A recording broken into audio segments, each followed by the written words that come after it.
บายดีทุกคนมื้อนี้เฮาจะมาเล่าสู่ฟังเรื่องประเพณีที่ยิ่งใหญ่และเสียงดังสนั่นหวั่นไหวที่สุดในรอบปีของบ้านเฮานั่นก็คือประเพณีบุญบั้งไฟก่อนสิไปฝากทุกคนให้กำลังใจพวกเฮาโดยการกดไลค์กดแชร์และกดติดตามพอก้าวเข้าสู่เดือน6ลาวของทุกๆปีสิ่งที่เป็นสัญลักษณ์บอกว่าฮอดฤดูกาลใหม่แล้วก็คือเสียงบั้งไฟดังขึ้นสู่ท้องฟ้ามันเป็นงานบุญประจำปีที่ขาดบ่ได้เลยทั้งมวลทั้งฟ้อนทั้งได้ลุ้นนำกันว่าบั้งไฟไผสิขึ้นสูงกว่ากันหลายคนอาจจะสงสัยว่าเป็นหยังเฮาต้องจุดบั้งไฟขึ้นฟ้าให้เปลืองมือไฟตามความเชื่อของชาวลาวและชาวไทยอีสานบั้งไฟคือสื่อกลางที่ส่งสารไปบอกกล่าวพญาแถนผู้เป็นใหญ่อยู่ถึงสั้นฟ้าเพื่อบอกเพิ่นว่าท่านเอ้ย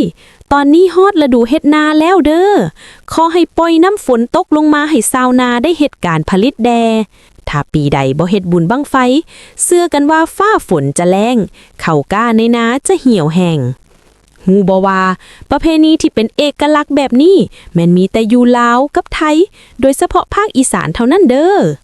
เรื่องการแต่งกายไปลิ้นบุญบั้งไฟหรือแห่บุญบั้งไฟสำหรับแม่หญิงจะนุ่งสิ้นไหมที่มีลวดลายงดงามเส้นสิ้นมัดมีใส่เสื้อไหมห่มผ้าเบียงพาดบ่าและเก้าผมขึ้นพร้อมทั้งประดับด้วยเครื่องปิ่นปักผมสายข้อเงินหรือทอง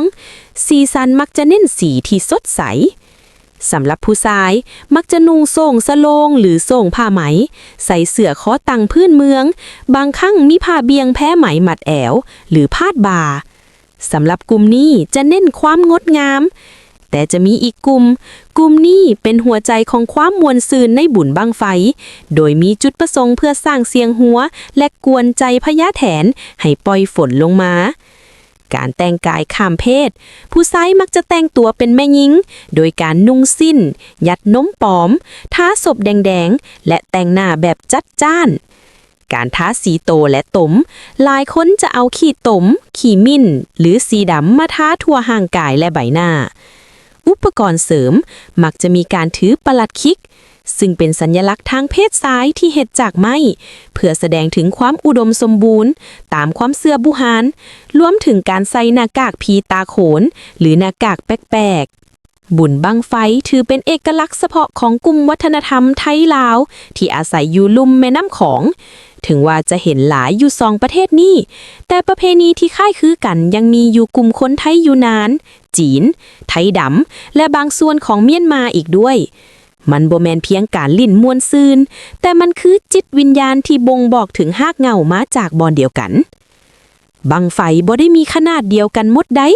เฮามาเบิ่งกันว่าเพิ่นแบ่งกันแนวใดบั้งไฟน้อยหรือบั้งไฟหางใส่บูชาทั่วไปเฮ็ดจากไม้ไผ่บั้งไฟหมื่นบรรจุมือไฟน้ำหนักประมาณ12กิโลกรัมบั้งไฟแสนบรรจุมือไฟ120กิโลกรัมอันนี้แหละที่นิยมแข่งขันกันที่สุดบั้งไฟล้านใหญ่พิเศษมือไฟนักถึง 1,200 กิโลกรัมบั้งไฟตะไหลที่แปลกหมู่คือมันมีลักษณะเป็นวงกลมและหมุนขึ้นฟ้า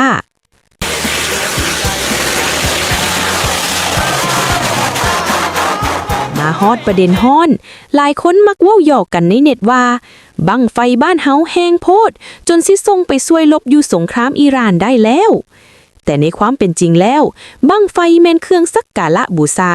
บ่แม่นอาวุธสงครามมันบ่มีระบบนำวิถีและบ่สามารถนำใช้ในการทหารสมัยใหม่ได้การนำไปเปรียบเทียบแบบนั้นอาจเฮ็ดให้ความหมายที่แท้จริงของการขอฝนผิดเพี้ยนไป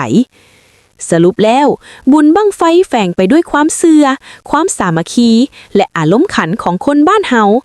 แล้วปีนี้ทุกคนได้ไปเบิ่งบุญบั้งไฟอยู่ไสแดบั้งไฟบ้านใดขึ้นสูงที่สุดคอมเมนต์บอกกันเด้ออย่าลืมกดไลค์กดแชร์และกดติดตามเพื่อเป็นกำลังใจให้เด้อพบกันใหม่คลิปหน้าสบายดี